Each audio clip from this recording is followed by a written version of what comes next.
Children.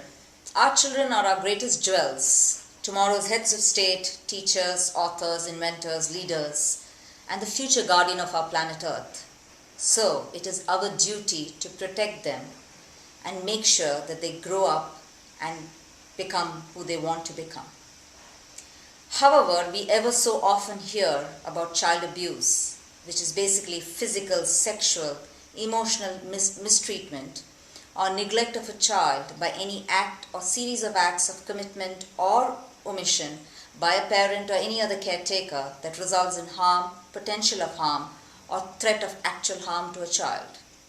Child abuse can occur in a child's home, in an organization like schools or communities the child interacts with. There are 4 major categories of child abuse: neglect, physical abuse, psychological emotional abuse, and sexual abuse.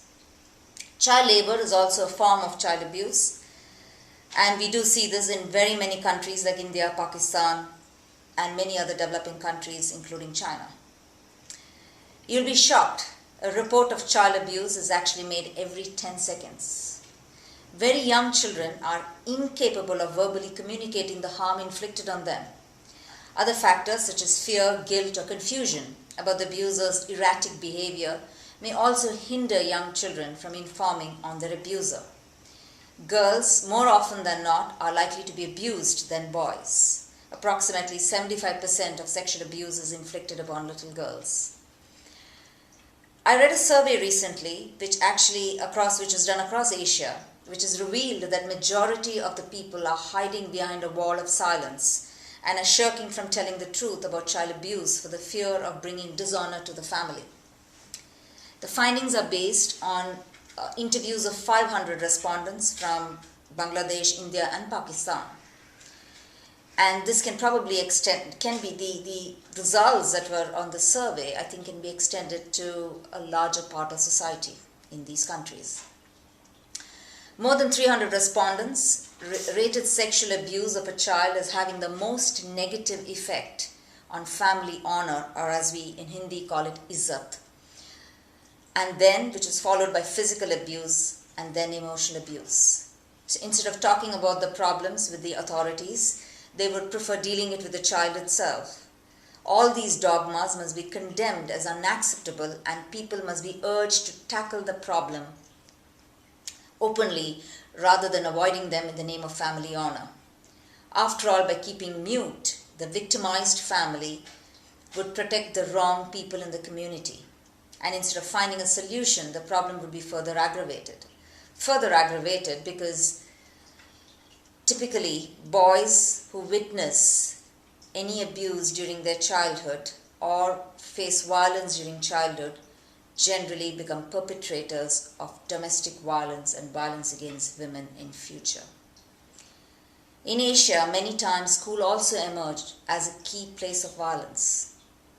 The largest population of children in the world live in South Asia, and a majority of these children lack access to proper healthcare, nutrition, and education, which is also a form of child abuse.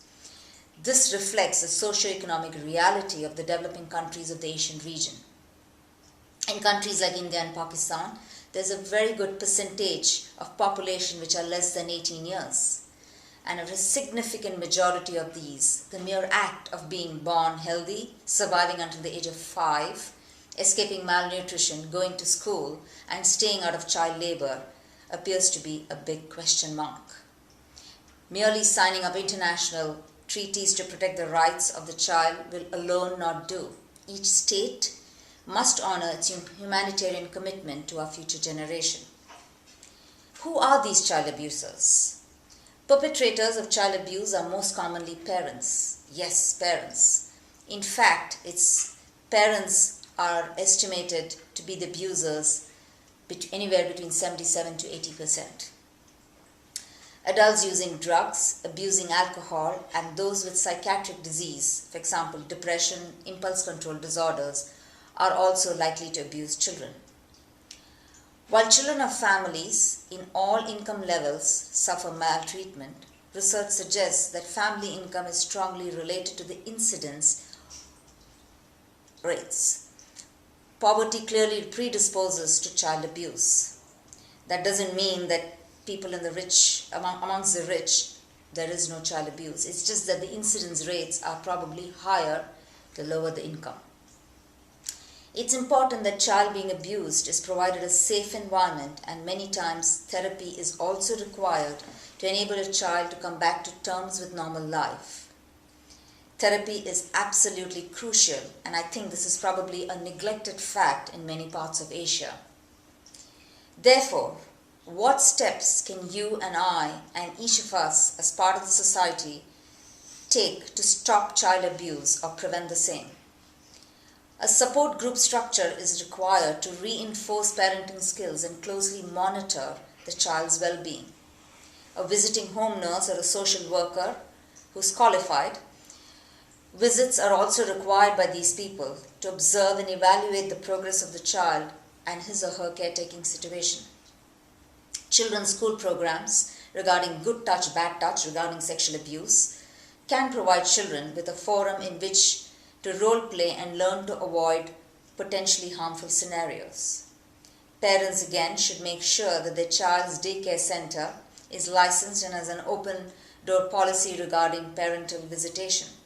Also, in most Asian countries where children are generally looked after by nannies or by maids, one needs to make sure that the maid's or the nanny's credentials are checked and cross-referenced in the safety of the child. Public awareness programs regarding child abuse and neglect can be very informative. This is imperative in many countries of Asia. We see in many parts of Asia incidents of child labor, a child dragging a heavy load on the street, and a lot of people just turning a blind eye to this. Trust me, all these are forms of child abuse. A child at that age is not meant to be dragging a heavy load on the street. A child is not supposed to be part of working in a cracker factory, in a firecracker which we all burst during Diwali and many other celebrations. It is only people like us who can stop this and make sure that our elected governments actually pass laws which considers child abuse as a serious offense and the oppressors are given severe penalty. Insensitivity in humans is a root cause of unimaginable cruelty to children. These cases exist because the oppressors can get away with it. They feel unaccountable and roam fearlessly. Speak up. Don't turn a blind eye. If you see any child abuse, any injustice being done to a child, like any other forms of injustice, make sure you stop it then and there. Thank you.